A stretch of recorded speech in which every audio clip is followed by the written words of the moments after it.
Hey guys, welcome into the Bear With Us podcast. I'm Jack. He's Frank. Frankie, let's change it up a little bit. Let's talk some positives. Everybody, I told you last week, everybody likes to be more positive. People were telling me too negative. So we're going to change some things up because, Frank, for the love of God, we have something to be positive about. That first half was fun. I had a good time. And if we just take that isolated first half, they won 21-7. First win of the year. Nothing else happened after that, right? No, I took a nap. I woke up and the 3 o'clock games were on. I was at a pumpkin patch, an apple orchard, if you will, with my son for the first time. And, checking the game every now and then on my phone, watching the highlights. I saw Twitter. I saw the throw to DJ Moore. And just start there, man. Let's just talk about Justin Fields. Forget the defense. Who cares? Let's talk about the offense. And be real for a second. And I know some of you might be saying, guys, are you going to touch on Chase Claypool? The answer is yes. Yeah. We'll get to that. We'll get to that when we talk about the supposed second half that apparently happened. Yeah. But first, we want to start positive, and we'll start with the first half because I do think there were some legitimate takeaways that the Bears can have. And, Frank, I'll say this. I'll take it one step farther. I know the Broncos have one of the worst defenses in NFL history right now. They're putting up historically bad numbers. I got to be honest, though. There were a lot of things in this game that I think weren't necessarily happening because of the Broncos being bad, if that makes sense. And I think you and I would both agree play calling was probably number one, which is what we've been looking for. Not arguably, I should say. That was Luke Getsy's best game this year by far in the first half. And then I would say almost probably one of his better games throughout his Bears tenure. Agreed. I think the only other one that comes to mind that's close, it was a very different type of game plan, but it was when the Bears beat New England last year when they sort of were like, you know what, we're going to use Justin, we're going to use his legs and put something together for him. I agree. When I watch games now that we do this podcast, I just sort of think like, all right, what I write some things down and what can I take away? And before the supposed collapse happened, I was, I said that was my mindset was like, I don't care how bad this defense is. If you told me that the Bears were going to have an offensive night like that against anyone this year, I would have laughed at you. Like they looked competent. They looked good. Justin played free. He trusted his eyes. He made the throws. But really, Jack, then my only takeaway was we've seen that from Fields before. We know that's in there. Now, again, we're not going to diagnose and is it so-and-so? Is he overcoached? Is it this? Is he just broken? Who knows? Like we can get to that. Those feel like off-season topics to me. But the prevailing thing for me was what was the biggest difference then between the teams that the Bears have played thus far? Obviously, the Broncos defense is by far the worst that the Bears have played. And one of the things that we've talked about is it's very clear that Luke Getsy doesn't trust something or someone or a group. So to me, it's either he doesn't trust his offensive line or he doesn't trust Justin Fields or he doesn't trust a little bit of both. And it's probably that. It's probably a little bit of both. So to me, he finally is like, I can trust people because this defense is awful. Let me actually institute a game plan that looks like an NFL offense, which to me is like, and this is obviously speculation, so I'm not like criticizing Luke Getsy for this, but I'm like, if that is the case, that's asinine to me to be like, oh, now I'm comfortable, we're okay. Because it felt like this last year, Jack, if you remember, the offense was horrible. We were already talking about like, damn, like is Justin just really not that good? Like who's at fault here? What's going on? And we were damn near out of the playoff picture by the time he was like, you know what? We're going to fucking actually make this look like an offense. And it's like, are you doing this again? And like, do you have to feel so comfortable with everything? Like everything has to feel like it's going to go right for you to, be competent at your job. And it reminds me, so this past weekend, Jack, I haven't done a boxing analogy in a while. Canelo Alvarez fought a fella named Jermell Charlo, who's smaller than him. He came up in weight to fight Canelo. And, a lot of people thought that, if the smaller guy, Charlo, used his legs and boxed from the outside and jabbed, that he had a shot against the bigger guy, against Canelo. Only problem was, Jack, that's not Charlo's game plan. That's never been him. It's never been his identity. So he tried to institute this style, right?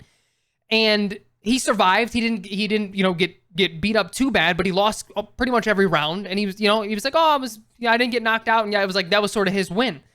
And the analogy here is he just played it safe. It was okay, cool. Here's these 12 rounds and we go. But his only chance to win that fight was to do what he normally does and bang with you, back you up, try to hurt you, even though you're the smaller guy. And I say that to say, Luke Getsy, even if you're playing a really good defense in Tampa Bay, even if you're playing a really good defense in Green Bay, even if you're playing a really good defense in Kansas City, this is the game plan right here. This is it. It doesn't matter if we wind up getting blown out, but this is the only thing that gives your offense a chance to look good.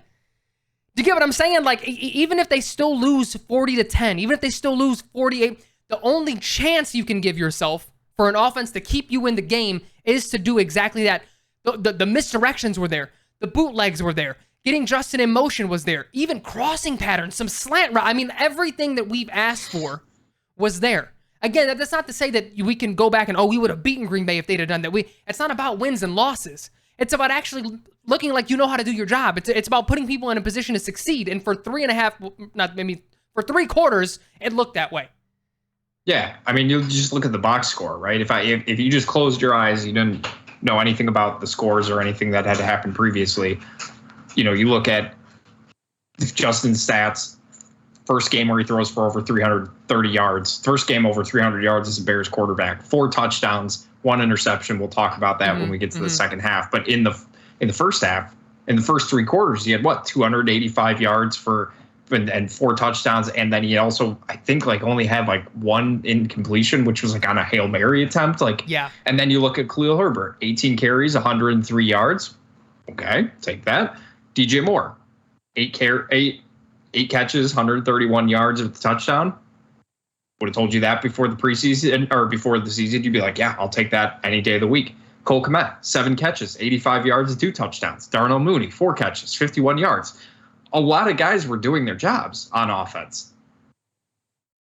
And then they sort of stopped. Again, we'll get to that in the second half. But in the first half, you just, like Frank was talking about, just the play calling, the types of routes that they were utilizing against. The Broncos have a good corner in Patrick Surtain, and DJ Moore still did work against them. Guys were getting involved. They were scheming guys open. There were a lot of plays where guys were wide open.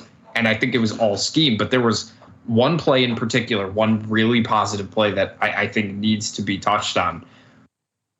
It was the touchdown to Cole Kmet, the wide open touchdown. And you're thinking to yourself, well, God, he's so wide open. The Broncos are just terrible. Obviously anybody could make that throw. But here's the thing. You go back and watch that play. Justin looked off the safety. He looked left towards DJ Moore, who's on a go route.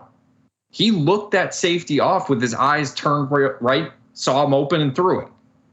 That, regardless of who you're playing against, that's good quarterback skills. That's what we've been looking for in terms of development. And just, yeah, I know people were making jokes. I heard it a ton. Mitch Trubisky threw 6 touchdowns, and look how his career turned out. Yeah, but that's not the same, man. This game felt different in terms of scheme. There was a lot of things that were changed, a lot of movement, a lot of pre-snap motion that regardless of who you're playing against, that's going to work.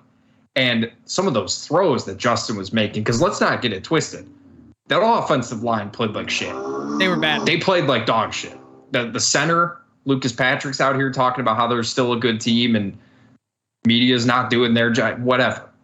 The guy, Larry Borom, is not a starting left tackle in the NFL. We had a feeling that was probably the case. And, you got guys missing the snap count.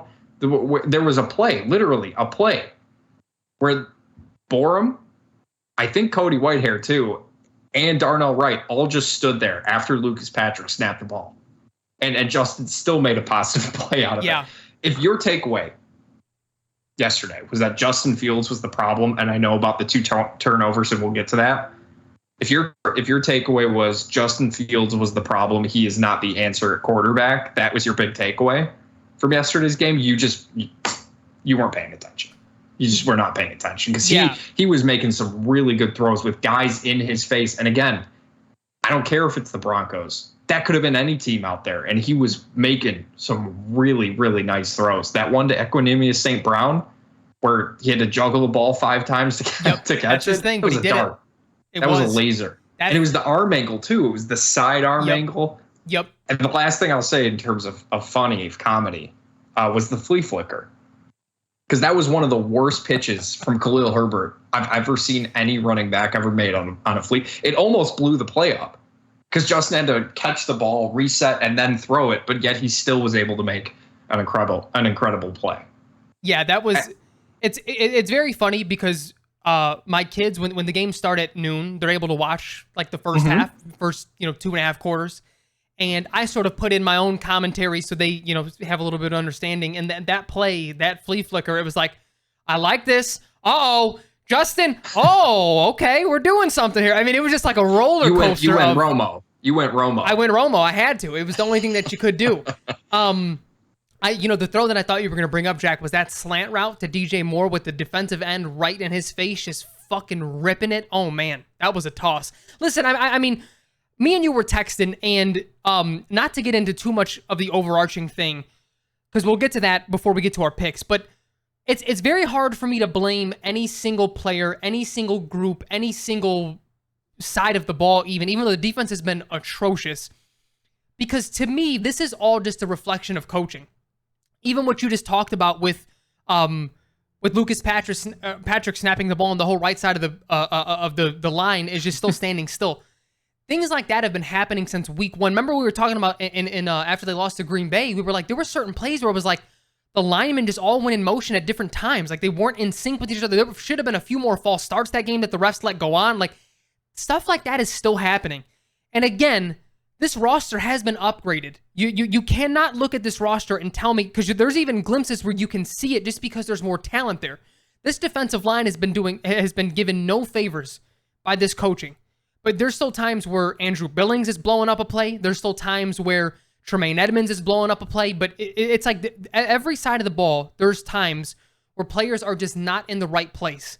That's coaching, man. And I say all that to say, because I wanted to double down with you. If anyone looks at that game and they're like, oh man, like really, really looking forward to Caleb Williams, like, okay, maybe the season's probably over. You're right. Like people are right in that aspect. They're not making the playoffs. We have the potential to be a dumpster fire here. But did that, like, it implies that Justin was the reason that they lost, and it's not, because, and the other thing that bothers me with that, Jack, and then we can get into the second half after this. A lot of these same people are, well, Justin's never threw for 300 yards and he's never had a 4 touchdown, and he did both of them in one game. And they still lose. Meanwhile, you look in Philly, and they ask Jalen Hurts, yeah, you're not necessarily putting up the numbers that you want, but you're playing very controlled football. Like, what does this mean to you? And, like, how did you get to this point? And he's like, I lost a lot. I don't want to lose. I want to do what I can to help my team win. That's the whole point. People want to look at stats and everything, but then then forget about wins and losses. Just applaud Justin for this. But I'm not saying I would do that or anyone should do that. I'm just saying if you were consistent with your argument, because your argument this whole time has been, he's not passing for enough yards. His completion percentage is bad. Keep your box score then. He just had a phenomenal box score. And if you actually watch the game, he made amazing throws throughout the whole game. He made one mistake. There was one mistake, and spoiler, it wasn't the interception. And we can get into the second half. Jackie, but besides the field stuff, what were some of your takeaways quarters 3 and 4? I mean, you basically hit on all the points. I mean, this is what we've been talking about, man. Like, granted, I guess I can't be that upset. I think context matters. Let me take a step back. I think context really matters because you and I have been very clear about wins and losses are not being, just not being the main thing that we look for or really care about. We didn't really care that much last year. We knew what this whole thing was. Also, real quick, stop with the Khalil Mack stuff. Okay? Stop. Yes, he had 6 sacks, and it's a fun story. It's against the Raiders. Stop. He hasn't done anything outside of that for the last 2 years. Let's calm down, all right? And him having being on this team, what the fuck difference does it make? It's not. Stop. Just I'm sick of seeing that. But in terms of just development of the offense, what we've really looked for, if this was last year, I'd be like, oh my God, this is an absolute win. You put up these good numbers. Justin Fields looks good. He looks like he understands the offense, looks in control. Sure, he made some mistakes, but we still have time to work on that. This year, it's a little bit different. Because while I still don't necessarily care that much about wins and losses, I didn't expect this to be a playoff team. Potentially, maybe get that last wild card spot if everything went really well. We talked about that. This team needed this win. Point blank simple. Because here's the thing: as much as fans want the number one pick, I get it. I do. You are going to win a game or a game or two. It's going to happen. You don't want this team to go 0-17. I certainly don't. But you want to win at least a couple of games. They did last year. They won 3, and they still got the first pick. So it'd be okay if they got a win here or there. If this team was ever going to do anything at all in the future, this was a must-win game. Yep. You can't lose that game. You can't lose the way that they did with their defense. People will talk about the turnovers as the reason that they lost. I disagree. Defense couldn't stop the Broncos offense. The Broncos made adjustments. The Bears defense just kept playing the same game they always play. And the sad thing is that they invested in this defense. This defense should not be this bad. It's as simple as that. They just should not be anywhere close to this bad. And when your head coach is the defensive coordinator and brought in here specifically to be a defensive guy, and they do that, and you lose, head's got to roll. Yeah. I mean, Jackie, this is my problem even when people bring up the wins and losses for Justin Fields' career. It's because there's games like this, and then they'll point to the pick, they'll point to the fumble. At the end of the day, this defense gave up, I mean, how many straight? It was 28-7. Mm-hmm. So they gave up 20. Going into the third quarter. 14 seconds left in the third quarter. Yeah, they gave up 24 straight points. Am I math right there? No, it's not right. 20. Whatever it was. They gave up a lot of fucking consecutive points, Jack. 24 sounds right. And then, I think it is 24. Yeah, I think it is right. You're right. I went to public school. Trust yourself. The night game, I'm watching quite honestly the greatest quarterback of all time. I think he's going to go down as that. Have a bad game. He throws 2 picks, a couple errant throws, there's a couple drops sprinkled in. But at the end of the day, that team rallied around and got a win. And now that's all of a sudden, Patrick Mahomes wins another one. No, he didn't. The Chiefs won that one. He didn't. Mm-hmm. He played awful. And it is what it is. Sometimes quarterbacks just play awful. But the point is that if the Chiefs are up 28-7, they don't even allow the Jets to come back in that game. That's how solid that defense is. You know what I mean? Like people are pointing to that and trying to pin that on him, and it's asinine. But let's get to the fumble though, because that was the one mistake that I thought was on him. With the caveat being, I will always be on record, whether it's Justin Fields, whether it's Jay Cutler, whether it's Brett Favre, to think of any like big game hunter, Josh Allen, big game hunter type of quarterbacks that are looking to make plays. That right there, the smart play is to just take the sack, go down, go on a knee, curl up, do what you got to do, live to fight another day. But sometimes these dudes who are making it look big plays, we've seen Deshaun Watson look foolish sometimes too. Shit like that happens. I'm willing to live with that if the total game, especially, let me say, when the total game looks like what it was. That's going to happen sometimes. You're a big game hunter. You're trying to, you're relying so heavily on your reflexes in that moment that you think because you are just so fucking physically gifted, you can still make a play out of that busted play. But the problem is, though, Jack, is, he has made plays out of broken plays like that before. So it's not like his brain is telling him, oh no, danger, let me get the fuck out. It's like, hey, we've been through this before. I can maybe squirrel out, maybe get the throw off or whatever. You get what I'm saying? But at the end of the day, that's no excuse. That's not to stick up for him. He still has to take that sack and live to fight another day. That was his mistake. The pick, I think, is what everyone pointed to be like, oh, he can't close games, and here it is. He couldn't have, he lost us the game. He lost us another game. And this was our problem last year, Jack, when people critiqued Justin for not making anticipatory throws. That wasn't on him. He's expecting the 6'6", 250, and goddamn it, that broadcast said it like 5 times how big Cole Kmet was, to sit inside that zone and box out that corner and make and play some bully ball there. You either get a pass interference or you make a catch. And he just goes completely he just shies away from contact from a corner. I don't know if it was a corner or a safety. I don't know. It was one or the other. And Justin throws that with anticipation. Doesn't that remind you a lot of what happened at Green Bay last year when he makes that throw and everyone's making, oh, look, here goes Justin losing us a game. And it was Equanimeous St. Brown shying away from contact, backing up on a stop route.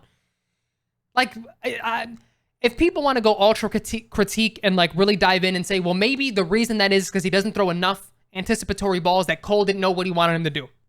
Okay, I guess. But at the end of the day, Cole, you got to use a little bit of common sense here, dude. You're like a foot taller than this guy, and you probably outweigh him by like 60 pounds. I mean, there's moments like that where as much as we clown the Jimmy Graham trade, that's what Jimmy Graham did.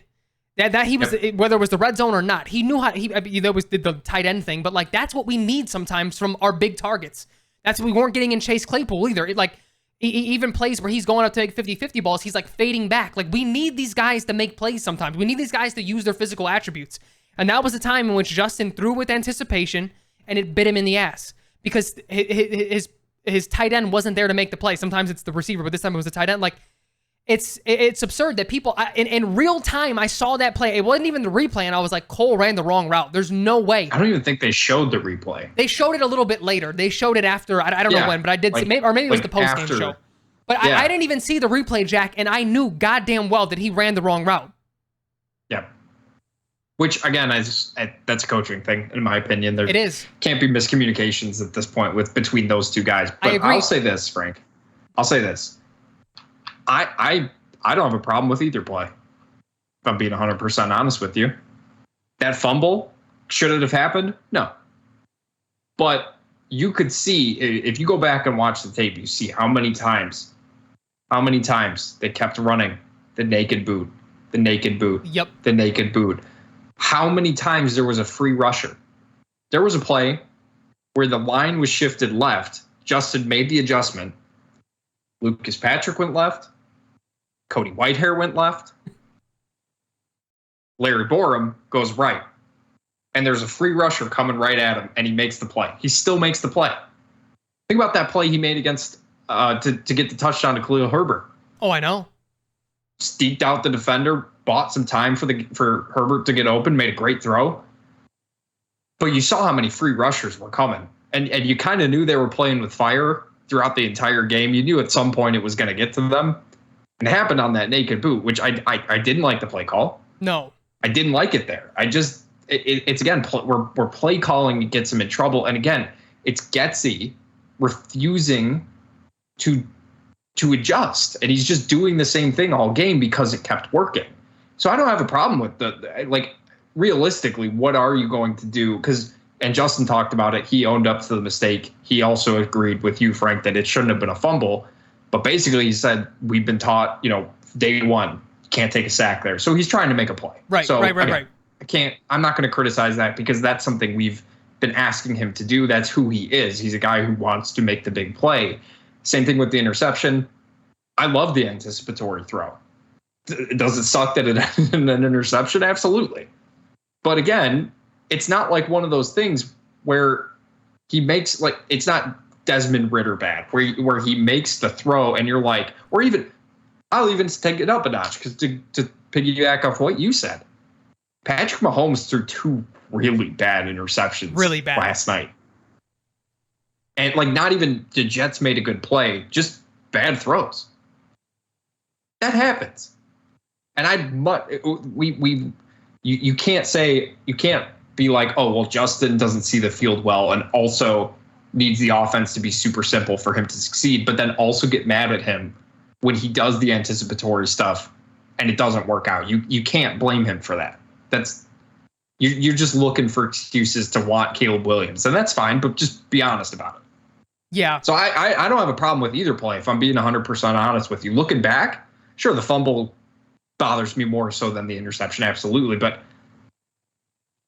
he turned around and there's a guy literally right in his face. I don't know how many other quarterbacks would have been able to make something happen on that.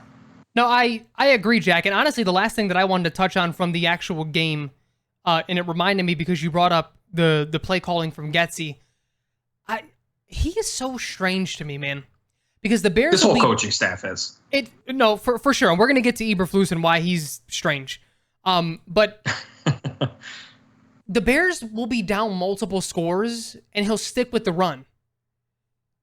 He just, not only did he get away from the run in the second half when they're up 28-7. And Khalil Herbert is running very well. So is Roschon Johnson. But not only does he do that, he also gets away from any of the misdirection, any of the pre-snap motion. It goes back to this basic offense again. And it's like, dude, this is the running game that me and you remember when I said, Jackie, we were supposed to be a run off the, get off the bus running type of team. Where did that go? Because they only effectively run when they're down a few scores and there's 4 people in the box. And that wasn't the case. They were dominating. Like, the offensive line was awful in pass coverage. Run blocking, they looked very good. They were starting to impose their will. Khalil Herbert was getting to the second level with ease. He's making guys miss or just flat out running past linebackers. Like, stick with that. Even if it's not resulting in points, you're extending these drives. You're having that clock go down, and then he went away from that, which was so weird to me. The other thing, Jack, the other thing that came to mind when it came to coaching is I know we don't care about defense because, as Bears fans historically, we've never had an offense to watch that's been fun. So that's really what we're more so looking towards every single year is can we be fun to watch? But at the end of the day, we're going to have to continue to be critical of this defense, not only because they just blew this lead, but it's because they have a defensive head coach. That's right. Where this defensive head coach is going to be able to save his job and show his worth. And he's not done that yet. And I'm watching a team run a variation of the cover 2 that I don't think I've ever seen before. We've seen sort of a variation of Vic Fangio's defense with Sean Desai that was a little bit more bend but don't break. But when he called the pressure, he had very exotic blitzes. He ran stunts, and it seemed to come together, better. We've seen cover 2 defenses, the Tampa 2 with Lovey, that was so suffocating. They gave up a lot of underneath yardage, but as soon as you tried to go deep, that pressure got to you because their 4-man rush was phenomenal. But when they had the blitz, Urlacher was a great blitzer, Briggs was a great blitzer, and things just sort of happened. What I'm seeing with this Eberflus cover 2, Jackie, is I'm seeing soft coverage just nonstop. And I texted you something. Right. I was like, Jack, I don't have the stats in front of me. So someone may comment, no, we're actually the 27th, not the 32nd, idiot.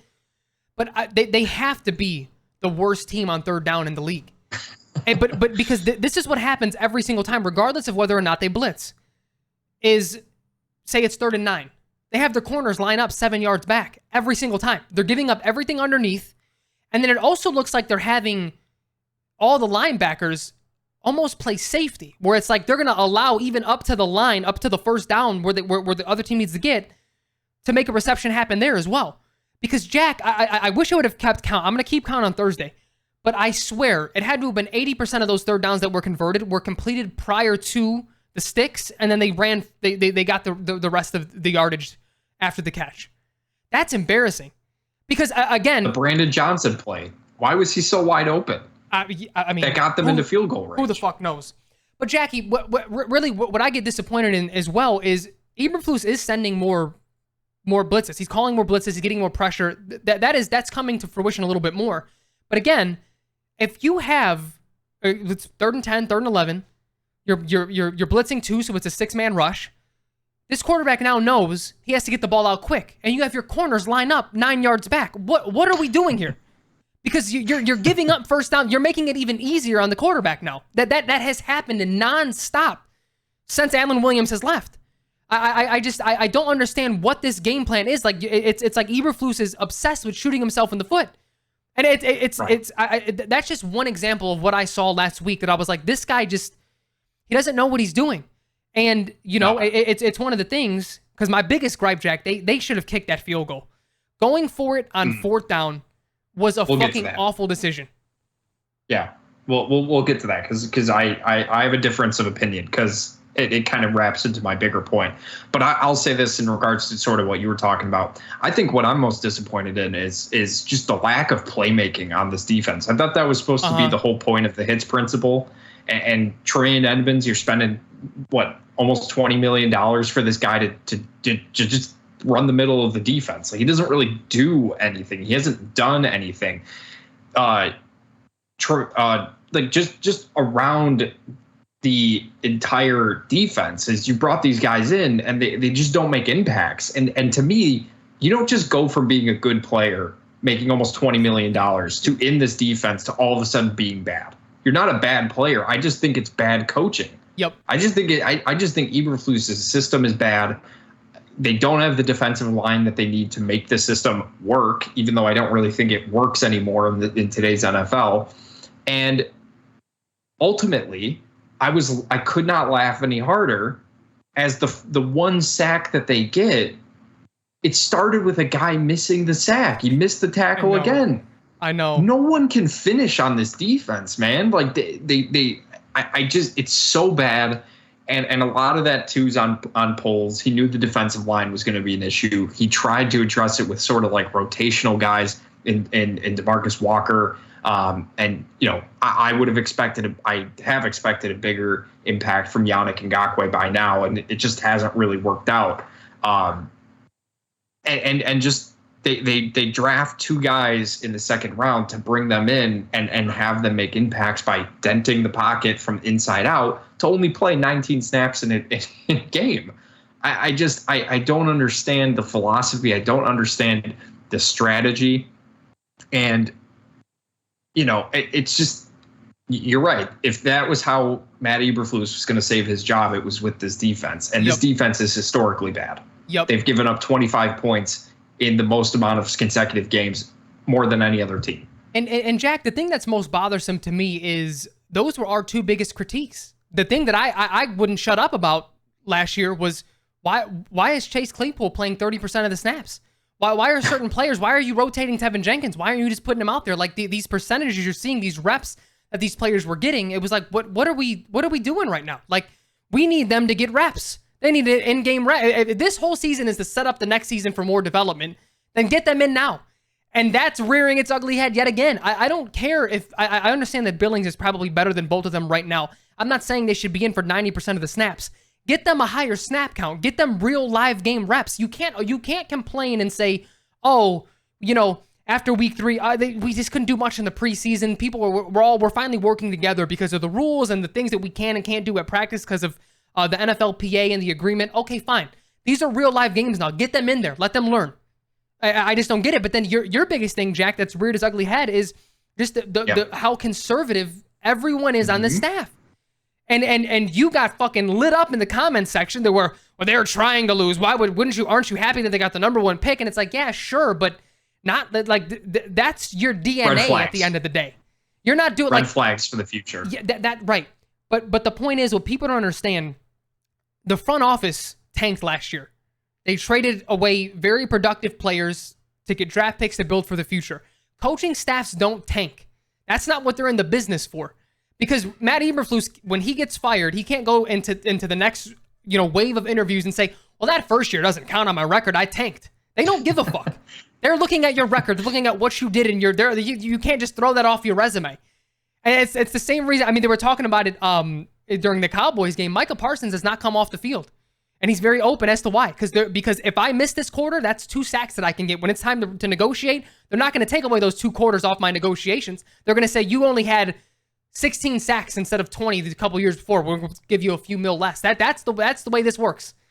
That's the name of the game, baby. That's how the NFL works. And that was your whole point, was they're not trying to lose. He's just fucking conservative. And it's not just him. He probably hired other guys because Getsy gets that way too. But it's like, yeah, our 2 biggest gripes have been magnified to the nth degree now that there are actual expectations on this team. Yeah, you get, yeah, you're right. The expectations were high, and you get up in the first half is 21-7. You come out in the third quarter, you get another touchdown, it's 28-7, and then they just stop playing. Then they basically just started looking like they were just playing to run out the clock. And when you do need to make the big play, you do need to make the adjustments at the end of the game to win. And that's the whole point, right? To win the game, Herm Edwards. They can't do it. They can't do it. They've shown you no ability. They don't know how to win. And I know people were making fun of this team a lot last year for, that was something you and I were making fun of people for, is basically saying you got to learn how to win. I think there's some truth to that now when you've lost 14 consecutive games in the last 2 years. Yeah. And yeah, was the roster bad last year? Absolutely. We've talked about that. You traded away your best linebacker. You traded away 2 veteran pass rushers. Totally get it. You can talk about production all you want. Whatever. It is what it is. But so you can't coach up anyone? Yeah. Because here's the thing. I just watched Travis Gibson play in Tennessee yesterday, and it looked pretty good to me. Sacking Joe Burrow back there. I just sent you a funny message on Twitter about how your boy, Sam Mustipher, is one of the highest graded pass blocking centers in the league right now. I think he's like number 2. And granted, he did have another overhead snap, which, of course, he's good for at least 3 of those a game. But it's just weird how good players come here and then they turn bad. Yeah. And they don't meet expectations. But then when bad players leave here, they end up producing in other places. Leonard Floyd did produce, yeah. It's coaching, man. To me, this is all coaching. And to your point, what you just said about about being conservative, that is why I liked the call on 4th and 1 to go for it. I liked him basically saying, no, I don't trust this defense to stop this offense right now. They would have the momentum. Let's get this done. Let's wrap this game up. I like that. What I don't like is then having Luke Getsy. Actually, I don't like the whole scenario, if I'm being honest, because they go up to the line. They're trying to draw him off. Okay, I get that. They're not going to go for it. They'll kick the field goal. Everyone's going to go home happy. Call the timeout. Of course, got to call the timeout. They don't want to lose the 5 yards to kick the field goal. Happens all the time. And then you see the offense come back out on the field, and you're like, wait. So you are going for it. You just decided to give Denver more time to plan against what you're going to be doing. And what you're going to be doing is taking the ball out of your best player's hands that day, Justin Fields, and giving it to a running back out of shotgun where he's zero momentum going towards the line when you need to get 1 yard. I hate the play call. I hate the situation that set up that play call. I hate everything except for them going for it because of everything you just talked about. Yeah. I would have been mad if they played it conservative to try and win the game by kicking a field goal because I don't trust that this defense could stop them, which they did. I understand what you're saying, from the overall in-game perspective. Did it probably make more sense to kick the field goal? Sure. I'm not going to argue that with you. But again, going back to what I said earlier in regards to context of where this team specifically is at, that's why I love them going for it. That's why I like the decision because of the complaints that I've had in the past couple of years about where this coaching staff is. I saw that as like, okay, they're making the adjustments. They're going to try to impose their will, as you said, and win this game. They're not going to let the Broncos even have a chance at it. They are going to win. They're not going to play to lose. They are going to play to win. So that's why I liked it, because of just the context of everything I've experienced with the staff the last couple of years. I get it. I mean, I was in the moment yelling at my TV that they need to kick that field goal.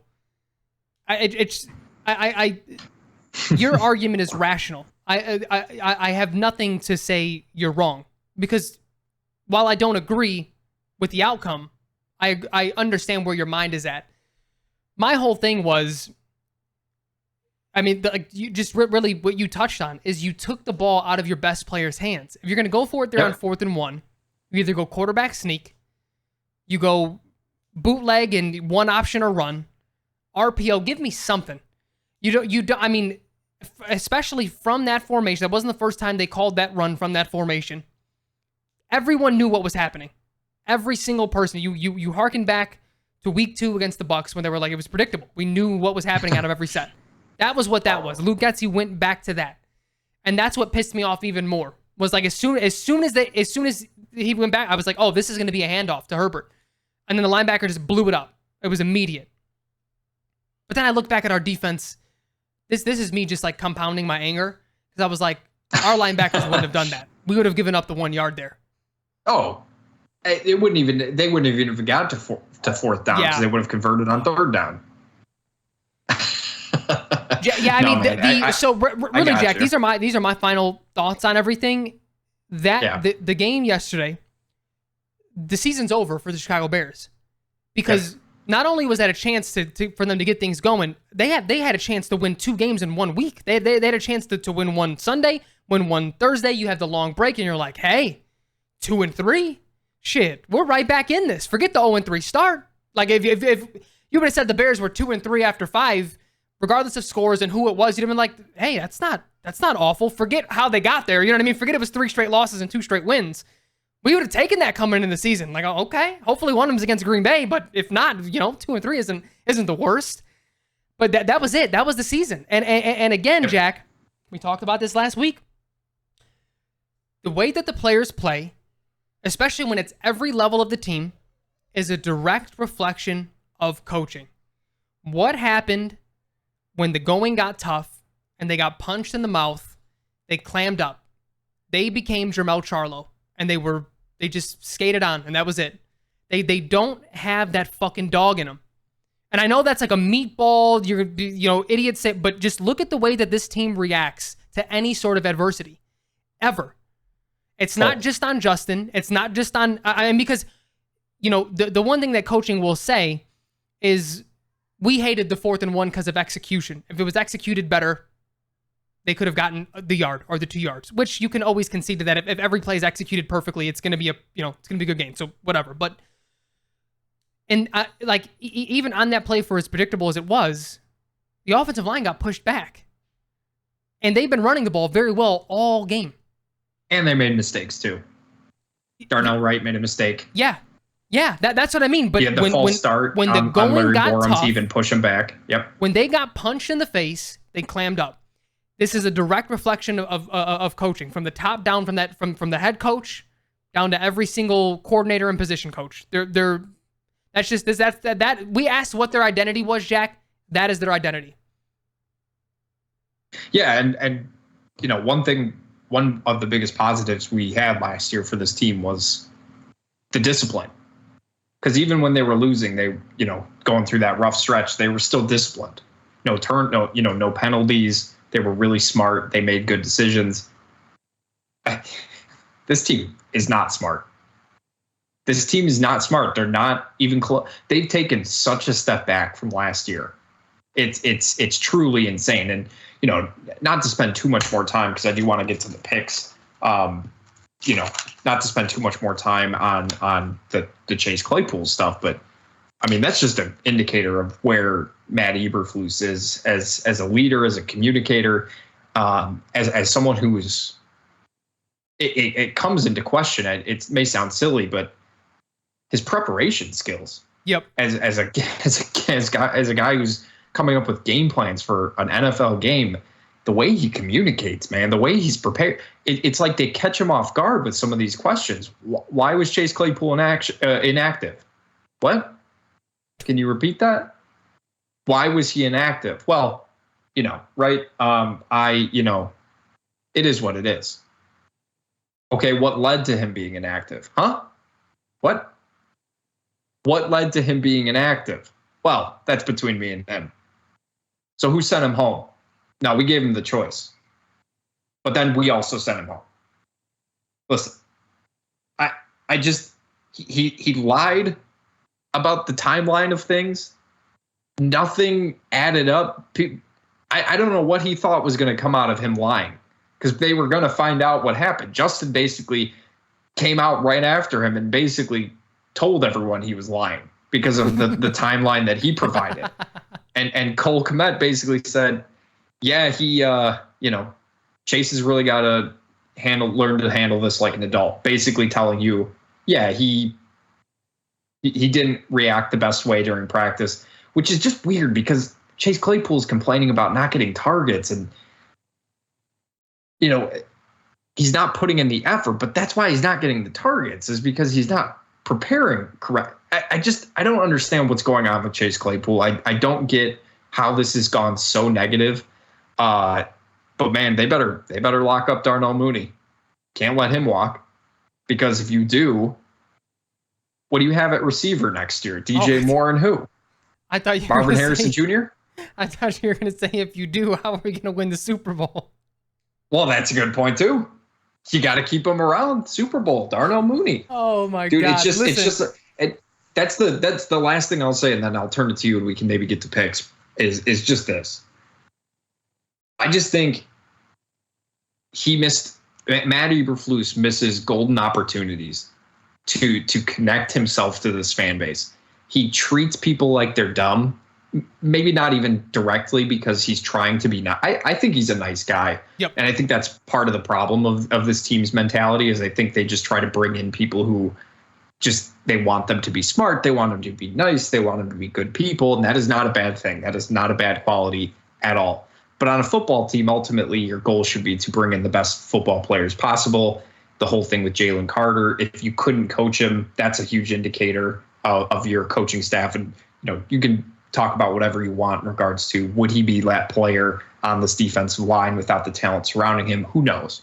But I just think Eberflus had a golden opportunity to basically say, listen, I made the decision to make Chase inactive. He wasn't performing up to our standards. And that's what we need right now to start winning ball games. I think every Bears fan would have been like, cool. Yeah, that makes sense. Yeah. Because nobody's we're not dying for Chase Claypool here, right? People have been confused by just him in general.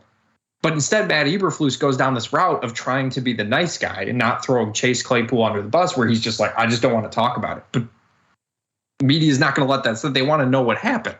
Yeah. It's just weird, man. It's just bad. It's weird and bad. Agreed. It's 2013, 2014 all over again. We got the weird coach. Agreed. And I think back to Mike Tomlin. I think it was an Antonio Brown situation in Pittsburgh, and the way he addressed, and he even I remember. It's a funny clip now, but then it was pretty serious when they were oh, they're saying this about the Steelers, and he was we do not care. We're focused on what the Pittsburgh Steelers got to do.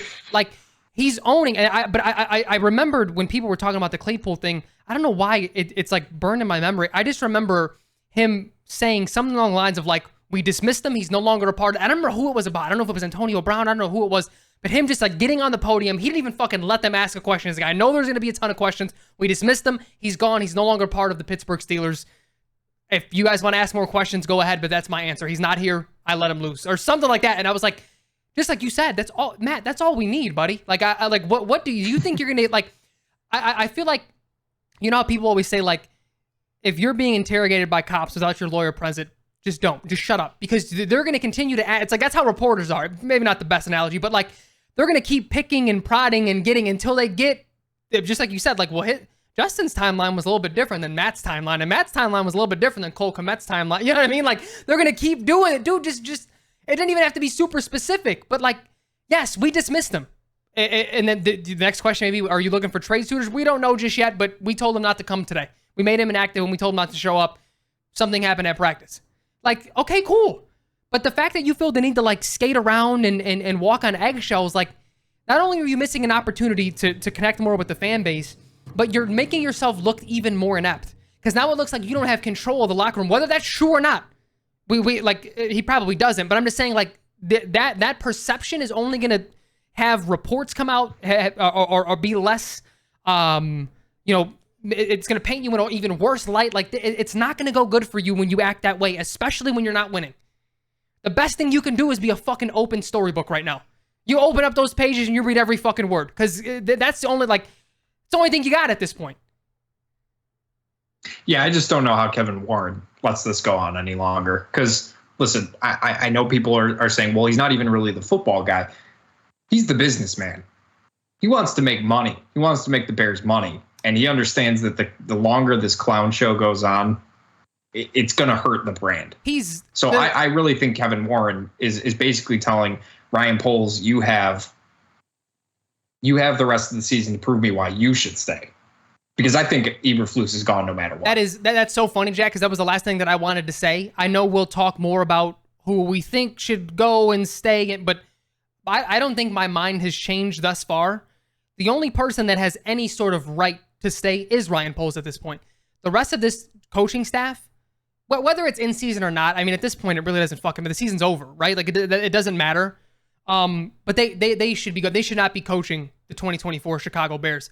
And as a matter of fact, if there is continuity, we may have to reassess if we even want to do this podcast anymore, Jack, because I don't know if I can watch this team anymore. I don't know if I can be a fan of this team if they keep this coaching set. Unless there's an insane turnaround and they make the playoffs, and I'm more than happy to eat my fucking pants live on, wherever we can broadcast.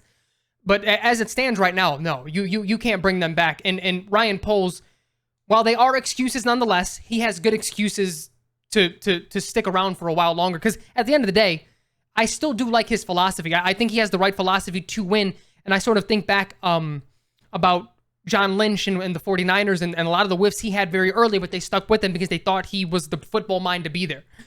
We may have that in Ryan Poles. I don't know. I don't want to take too big of a deep dive yet, but that obviously will be a part of our content moving forward. But I'm right there with you. I like if I'm Warren, I'm saying, look, these guys are gone. Or even if I don't say that, like, prove to me that you should stay. Prove your worth. You have 13 games. No, not 13. 13 more games. 13. Yeah, it's a shame because it's kind of my biggest fears that I've had since last year with this coaching staff sort of just playing out right before our eyes, and it's sad to see how the state that this team has become, and you can't continue on with Matt Eberflus. He's in over his head. He might be a good defensive coordinator. I thought he was an average one when they hired him, but yeah, I mean, this can't continue. And it's sad that we've had these conversations now, or we may have to, about picking a different fandom in the last what, two or 3 years. But I know. It's a sad state, man. And we'll see what happens on Thursday. Might as well just start right there. I'm picking Washington because if they had won this game against the Broncos, I might have considered taking the Bears. Probably not. But you never know with those Thursday night games. They're weird, and they're starting to get weirder as the season goes on. We had that weird one last Thursday where it's just like the numbers weren't there. It is very strange. There is no way this team is ready to play football in 3 days time, Agreed. in 4 days time, whatever. It's just not going to happen. I have nothing more to add other than I said it last week. I say it this week. It doesn't matter who the Bears are playing. I'm picking against them until they prove they can win a ball game. What Washington has been by far the superior team. I'm going Washington. That defensive line makes me nervous against this offensive line. I'll say that. Hopefully Tevin Jenkins plays. That would be nice. Say that as well. That'd be very nice. Yeah. And then another London game. Jacksonville at Buffalo. Buffalo looked obviously very good. I'm going to pick them to beat Jacksonville, although I think this will be a good game because Jacksonville sort of has like a weird advantage because they've already been in London for a week, so they're just staying there. Yep. But no, I'm going to go Buffalo still. That's why I'm picking Jacksonville, baby. I'm going Jacksonville for the upset. I like it.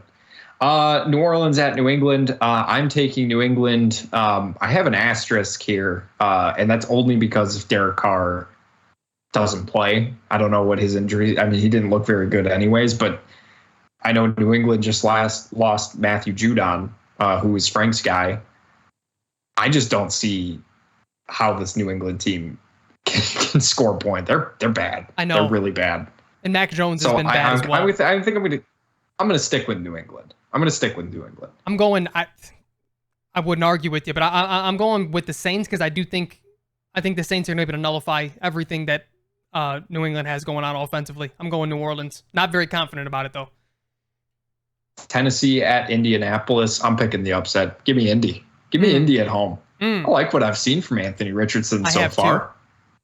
Come on. He looks good. They come back from 20 down. They almost won that game. Well, and the thing is, though, Jack, the thing that I really like is as raw as a prospect as he was, the one reason, remember, I don't know if we talked about this on the podcast, but the one thing I told you was like the reason why I would like for him to start right away versus sit, even though he's a very raw passer, is because of his legs. What you can do with him, what you can simplify the game early, let him develop the other things as he goes. That sort of game plan is what I wanted 2 years ago for Justin. Just let him be an athlete for a little while, let him figure out, but then like as you get into that groove, you see it. Like there's a few plays I'm like, damn, Anthony Richardson looks solid in the pocket right there. Like it grows your confidence, it gets you going. All that to say, I'm picking Tennessee, but I have liked what I've seen from the Colts. Baltimore at Pittsburgh. I think Mitch might be starting this game for Pittsburgh, so I'm going Baltimore. Give me Baltimore. Roquan's going to pick him off like 4 times. I'm going Baltimore again. Can we get another performance like that? Maybe not defensively, but on the offensive end, Baltimore actually look good on offense. Like I just want them to. They have too many pieces. Lamar's too good. They have a new OC. Like just keep on with that, please. I'm going Baltimore. Agreed. Carolina at Detroit. Give me Detroit. Give me Detroit as well. The Panthers suck, dude. Man, people are trying to tell us so hard. Don't expect that to be a top 5 pick. They got that run game. They got that coaching staff. They got that defense. They got that offensive line. They got Bryce Young. Dude, Bryce Young. Good luck. Again, like if you just whited out everyone on the defense or just surrounding him so you didn't know how small he was. He has so many physicals. He's just so tiny, dude. Yeah, I'm going Detroit. Maybe they shouldn't have traded their 2 best offensive players. Just let's say that. Yeah. Houston at Atlanta. Come on. Give me rookie of the year MVP. CJ Stroud. Give me Houston. Listen, dude. I like those red jerseys, man. I like those. I do as well. Yeah, those look good. He looks fucking good. He looks really good. I'm not trying to brag or anything, but I like to think I know what I'm talking about when it comes to quarterbacks. And he was by far clearly the number 1 quarterback of this draft class. You can say what you want about but Frank, you watch Bryce Young take those hits, man. He just goes flying. He's tiny. He's my size. I'm 5'8", 160. I know what another man who's 5'8", 160 looks like, and that's him. It's not like he has like some like crazy arm or anything like that either. Like I don't know. We'll see how that plays out. But I'm going Houston as well. At what point, Jack? At what point is Arthur Smith's job in danger? Like, I understand that Desmond Ridder isn't a good quarterback, but maybe I just want him to get fired because I just want there to be a more complex like offense. They're just such an ugly. Even when they score points, it's just fucking ugly. They have a little pizzazz now with Bijan because he's able to, do some shit. They just don't use their best players. It's as simple as that. It's awful. You'll see Taylor Heineke pretty soon here because he might be able to put up some numbers in this offense. Yeah, I'm going Houston. It's a good question. I had questions about Arthur Smith. You know this. Yep. I had questions about him as well. Yep. Giants at Miami. Give me Miami. Yeah. They'll bounce back. They're going to bounce back. Agreed. They'll be fine. Agreed. But that loss is exactly what I need from a coaching staff. You don't allow Miami, totally different, it's not a perfect analogy from what happened with the Bears, but Buffalo knew the type of offense they were up against. You don't even allow them to even think they have a chance at coming back. They were passing the ball up 30, baby. They just kept it going. That's what you do. That's what I've been yelling from mountaintops for the last 2 years now with this coaching staff. Cincinnati at Arizona. Frankie, come on now. Give me Arizona. Oh, man. Give me Arizona to win this game at home. I'm out on Cincinnati right now, man. Joey B's going to have to show it to me. I know he's hurt, but I'm not picking them again until he shows me that he's back from that injury. That team looks terrible, and Arizona looks competitive. So give me Arizona to win this game at home. Has Joe Burrow played this year? I thought that was Andy Dalton. Yeah, I'm going with the Cards as well. Yeah, Josh I figured you would. I'm rooting for him, man. I really am. It's quite the story. I mean, they trade for him right before the start of the season. Jonathan Gannon didn't even tell you he was going to be starting until an hour before the game. I know. And he's out here balling. Playing so well. I've never seen anything like it. I know. And that score, that game against San Fran, I know the score looked a little lopsided, but he was still making plays. And that's an elite defense he was going against. He looked good. Yeah, and the Bengals are just, oof. Oh, man. Whoever's the OC for Arizona, keep him on speed dial. I want Ben Johnson. I know we're not getting too much. You give me Benny boy. We'll talk about it. Philadelphia at the Rams. Man, if CJ Stroud isn't your offensive rookie of the year, Puka Nacua, I know, would be. My God, kid is good, man. That being said, I'm gonna go Philly because Philly has given me no reason not to pick them. I'm going Philly as well. I mean, they're damn near at the Chiefs level at this point, Jack. Someone's got to prove to me that they can beat them before I pick against them. I think there's 3 teams that fall into that category, right? 3 teams. I would say the Chiefs. I would say the Eagles, and the 49ers. Yes. Yeah. Those are teams I'm just not picking against. Jets at Denver. Ooh. I'm not going to get. I'm going to say Jets. I'm going to say Jets, and they're only going to win because of their defense. Because, dude, people, man, they want Zach Wilson to be good so badly. The way they were talking about him He last played night. well, though. Granted, he made some nice throws. I'll give him credit where credit is due. But let's see him perform that. Let's see him do that 2 games in a row. Well, I mean, this is a bad. He should be able to. Hypothetically, if you're a Jets fan, you're saying he can have another good game here. He's stacking 2 good games. That confidence high. Maybe we have something this season. I think Zach Wilson is ass, and I don't think that's going to happen. But I'm going with the Jets. 12-9. Kansas City at Minnesota. Give me Kansas City. I'm not going to spend too much Kansas time City. on this. Zoom right past it. Sunday Night Football, Dallas at San Francisco. Give me San Francisco. Same thing. San Francisco. Not even Zoom close. right past it. Monday Night Football, Green Bay Packers at the Las Vegas Raiders. Again, zoom right past this one. Green Bay all day, every day.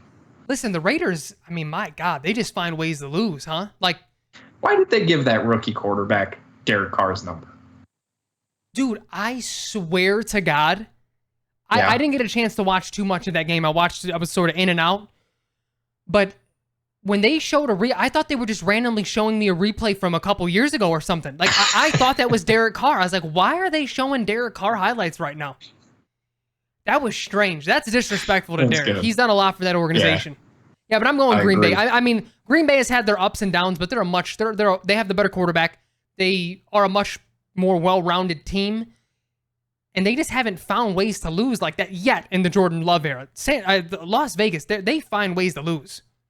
Makes you wonder how this Green Bay team lost to that Falcons team, if I'm being honest with you. But I mean, honestly, kind of similar styles. A little struggly, a little, yeah, better quarterback though. Better quarterback. Although he did look like ass against the Lions, which was pretty funny. The Lions are fucking good, dude. God, they gave them that bonus touchdown. What fucking bullshit was that? How many fucking times have we seen the NFL give the Packers an extra half second or an extra full second if what I saw was correct? I mean, geez Louise. Don't forget, for your fantasy purposes, the Chargers, Browns, Buccaneers, and Seahawks are all on their bye weeks, so make sure you plan accordingly. Some of those hurt. I'm not going to lie, Frank. Bye week 5? Come on, what are we fucking doing? Division games in week 1, bye week 5. What the fuck are we doing, Roger? Huh? What are we doing? Get it together, it's disgusting. buddy. But I think that'll do it for this week's edition of the Bear With Us podcast. We appreciate you guys listening as always. Hopefully, we'll be talking about a Bears win over the Commanders. Neither of us feel very confident, so unfortunately, we might be talking about an 0-5 start here. But we will bring that podcast to you next week. Appreciate you guys listening. Frankie, talk to you next week, man. Later, Jackie. Later, everybody. Everybody love everybody!